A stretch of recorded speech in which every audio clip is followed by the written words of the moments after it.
Yo, it's your boy Carcino here. Now everybody wants me to go all in and make a N.O.R.E and Nas because N.O.R.E just did his interview at the Breakfast Club. That would be injustice because you wouldn't get a full gist of the story. You wouldn't get the full. It's hard to do. I mean, I could do that, but there's so many pieces missing. And I think it's always better to start at the beginning. Okay? Because when you start at the beginning, then you're able to understand like people's actions.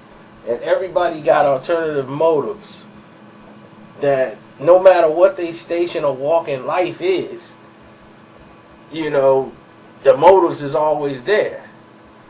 So this is the whole truth behind the Nas and Noriega and Tragedy Gaddafi beef, because basically everybody was involved in this. E-money bags, everybody played a small part for the three moving pieces. Okay, basically Noriega is a street knucklehead. That's what he is. He reminds me a little bit of Jim Jones. They kind of the same type of person. But N.O.R.E was a knucklehead. Kept going to jail. He met Capone. And they was from the same area, basically. They from, what's that called? Left. What's that? Little flag. I think the little flag with the left flag, what they call Iraq. The 40 buildings in Queens. So they from the 40 projects, the 40 building project. And basically, at this time in the early 90s, the biggest rapper in Queens is basically Tragedy Gaddafi. I mean, Nas at that point was out there, but he was just getting started. I think Illmatic probably just dropped. And at that time, when Illmatic dropped, it was a cool thing, like a cool thing in the neighborhood. Yeah, we got somebody out there in the hood that's doing it. It was written, put them on the map globally. You know what I'm saying? But it was written, Illmatic was just like some cool hood shit. But it was written, made him go global and recognizable.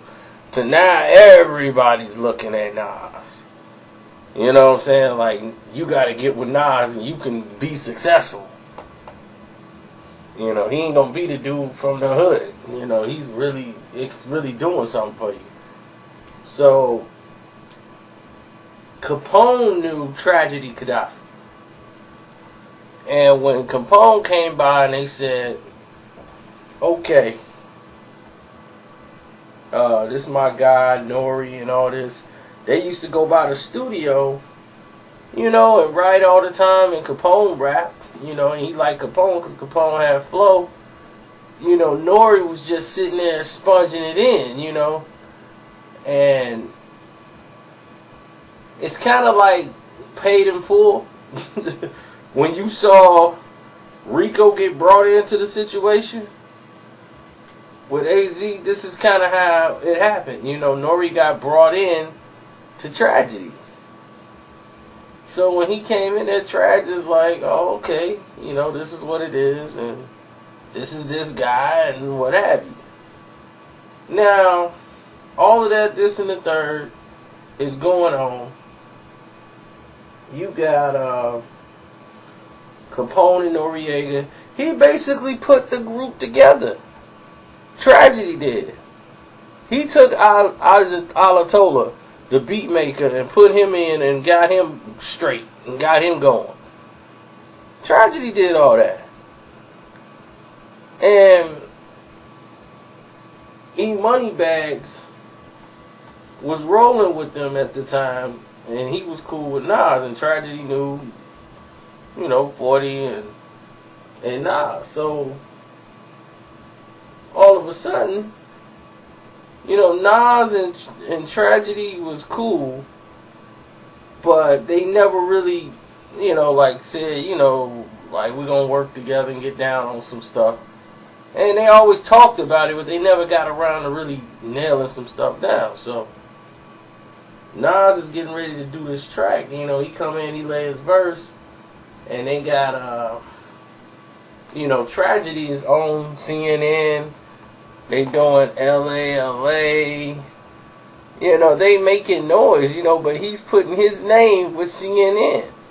Capone-N-Noreaga, Tragedy, and Capone-N-Noreaga. He's putting his stamp on it. And you can tell if you listen to Tragedy rap that N.O.R.E took his style. N.O.R.E sounds just like Tragedy. The whole rap style, everything he did, he told him how to word it, how to breathe on the mic, Tragedy schooled him. And what he did was what we seen happen and do with dudes in the hood when they ambitious and they put money before value and rules. And what he did was, Nas started coming by. He started hanging out with Nas. Oh man, let me get that blunt roll. I'll roll that blunt for you. He's turning into Bentley Farnsworth. Every time Nas is around, oh yeah, let me get this, man, blah, blah, blah, blah, blah. He started getting Nas' number and contacting directly with Nas. So they do the song, Calm Down. Everything's going good. Everybody's loving Calm Down. Calm Down is a high energy track. It was banging on the streets. The mixtape, they getting ready to put it on the album. And when Tragedy leave, it was done. It was N.O.R.E, Nas, and Tragedy. He come back. There's another verse on there from E Money Bags. And he was, what is this? And he's like, the verse was whack. So he just cut E Money Bags off the song. And when he did that, it rubbed Nas the wrong way because that was Nas' guy at the time that was looking out for him. So Nas didn't get the clearance for the record to come out. Even though N.O.R.E's on it and everything, he didn't get a clearance. So Calm Down just didn't come out at all. And unless you had the mixtape when it was out, you had the song Calm Down. Other than that, it was never released, so it just sat on the shelf with the Nas verse and N.O.R.E. And then N.O.R.E's like, man, I needed that, man. This is Nas. So Nas is gravitating more to N.O.R.E. anyway.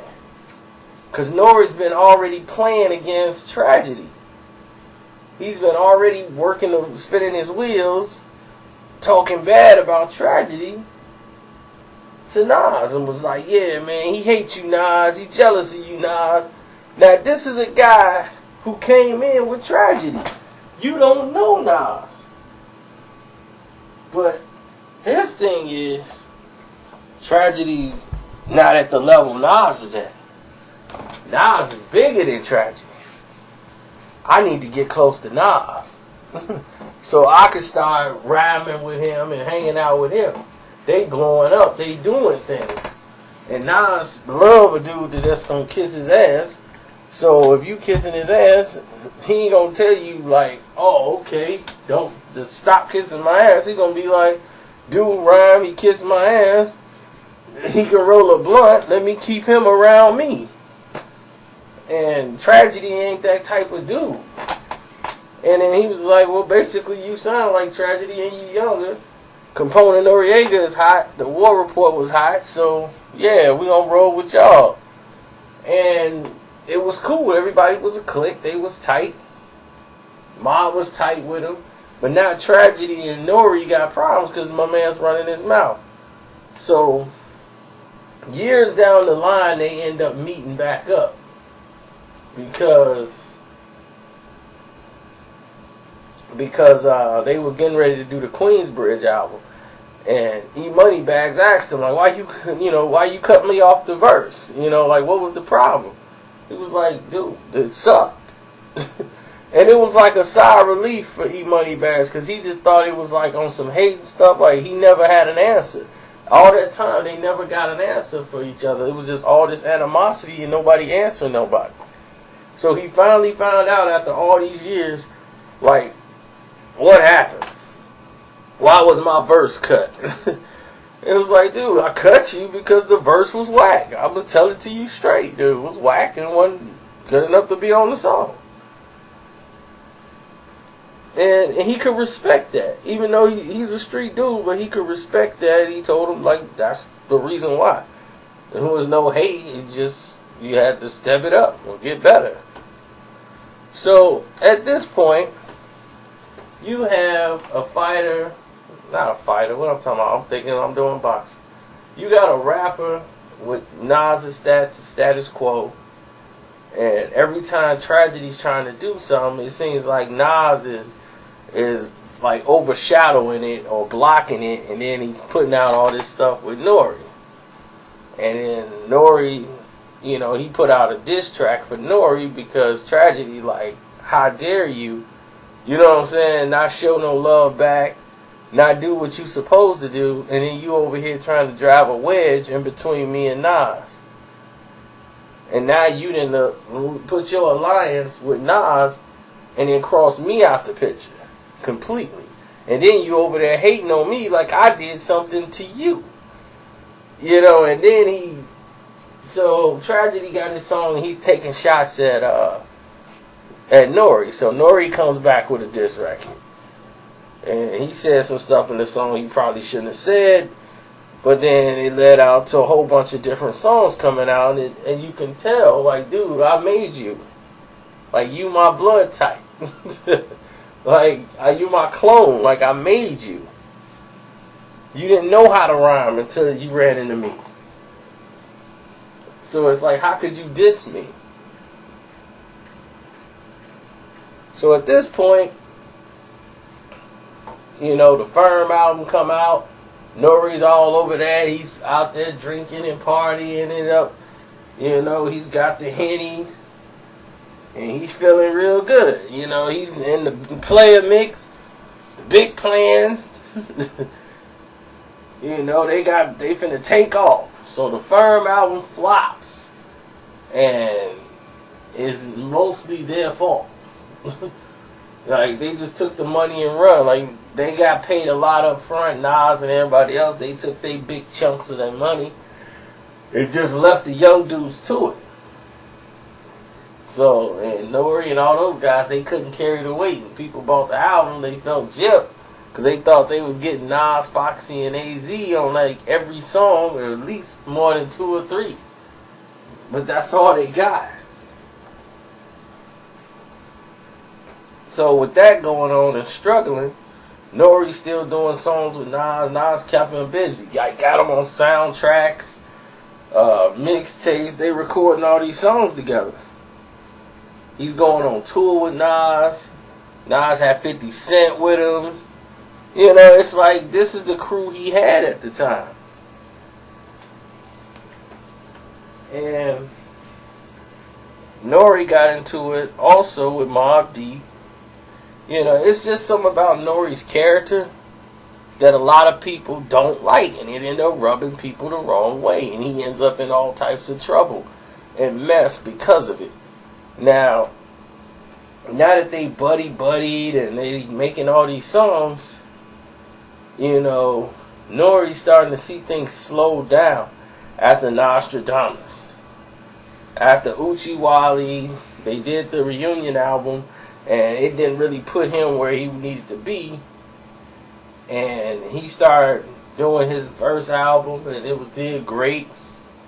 And he's working more with the Neptunes. So and they more in line with Jay-Z and Dame Dash and Beanie Siegel and all them up in Baseline. And so Jay and N.O.R.E, N.O.R.E's trying to see, like, yeah, there's Roc-A-Fella, yeah, they making like big moves, and Nas don't really make that kind of moves like that, and Bravehearts ain't really taking off, and I need to get to the next level, and my album went platinum, so he's trying to hang out more with Dame and Buddy. He's mostly hanging with the Jay-Z crowd and Roc-A-Fella crew, and he's kind of like he's inching over there more than he being around Nas. So what he did was put himself in a situation where he's playing both sides of the fence to see, like, okay, which way this gonna go. And then once Jay made his move against Nas is like, okay, that's it. Like, it's on. So I'm circling the wagon. So when Ether dropped, you know, some people still didn't support Nas. Like, they didn't go over to Nas like, yo, my man Nas did it. Some MCs did. N.O.R.E wasn't one of them. Because N.O.R.E was over there like, I gotta remain here because, you know, this is where, you know, I'm cool with these dudes, you know, with Bean, Benny Siegel, and Dame. You know, and they gonna try to get me on and get me with the producers, you know, the Pharrells and all these guys, they do my beats. We all good here. I don't want to mess this up. So N.O.R.E thinking about himself, again, over loyalty. So now he's over there rolling with Jay-Z. So when Nas got told what he couldn't do at the Summer Jam, he broke out. There was other artists out there like N.O.R.E, Busta Rhymes, Cam, and the rest of them. Cam ended up closing the show out. They called him up. Cam wasn't even supposed to perform. They called him there to save the show because Nas wasn't going to perform. And N.O.R.E's like, man, you could have just swallowed that and did the show. You know, you don't need to do all that. You know, N.O.R.E didn't come to his aid. So when Nas went on the radio station, when the time he was supposed to be performing, he went to the Power radio station and just like blew up at everybody. You know, and it was time to circle the wagons. He was letting everybody know, look, you either with them or you with me. He was like, Cam, your album is whack. N.O.R.E, you need to step your rap game up. Your second album, lyrically, that Melvin Flint stuff was whack. And he was being honest, because it was whack. But N.O.R.E heard that and struck him right in the heart.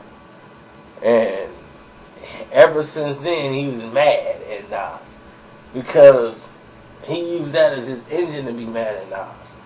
Because he was so focused on where he was at, he knew he wasn't riding with Nas no more. You know how you ain't really riding with somebody, your homie ain't really riding for you, but he just there just cause. Like, I don't want to be the bogus dude. And he'll take one little, he's looking for a reason to go against you and be with the other side. See, this is what I don't really deal with you. I'm over here. You know, it's like, what was you coming around for anyway? We ain't need you to come back for no support if this what you was going to be on. So, that situation is basically the way it was like that until you saw the interview. They ran into each other at a party. It wasn't like a restaurant mostly. I don't know. People say it's a puff party. All from what I heard of the altercation, they were at a restaurant. Khalees was there, Nas was there. They was leaving. N.O.R.E was in there. He had just came in. Nas then was getting ready to leave. And he started talking to Nas and talking crazy. And all jumping up in his face like, woofing. And then they got into a scuffle and Nas was giving it to him, and it was by a stairway, so he couldn't really get his leg in. And he knocked over the flower pot. Nas took with the one flower thing that was behind him, and whacked N.O.R.E with the flower pot, and the dirt getting everywhere. And security is there, and the people that worked there was grabbing like N.O.R.E and everything. N.O.R.E was just all tired and exhausted and still trying to talk. You soft. You soft, dude. You weak. And all that stuff. So it just shows you the kind of character these people are, man. They so motivated by greed. Like, N.O.R.E know he stole a man's style, but he's a hustler. He saw a situation to get on.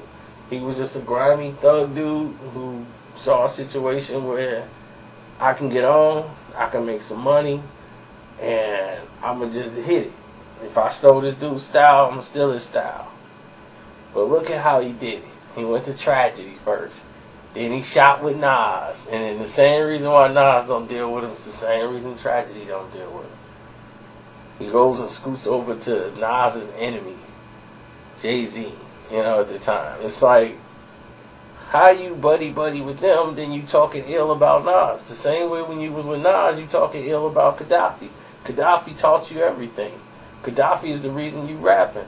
He the reason you making your money. You should be sending that man a check forever. You should never even be speaking on him in an ill light. These are rules. You know what I'm saying? This is the man that didn't have to put you on. He could just let you keep going to jail. And that's why when people be, oh, N.O.R.E. this, N.O.R.E. that. N.O.R.E., I mean, his personality says cool, but it's just a matter of time before he pull the scumbag cord. You know what I'm saying? And he gonna just be grimy. Because he's only in it for self. We've seen this so many times. That's why it just amazes me how people be shocked when people show you who they really are. It's like, dude, can't believe he did that. Thought we was cool. No, believe him. He was telling you he was going to do that all along. I mean, when people tell you who they are, actually believe them. So until they had this little mini reunion that you saw on, what y'all call that show, The Breakfast Club or something, when y'all saw that little thing there and they talked about like him and Nas having a reunion, that was the first time they really spoke since the flower pot incident.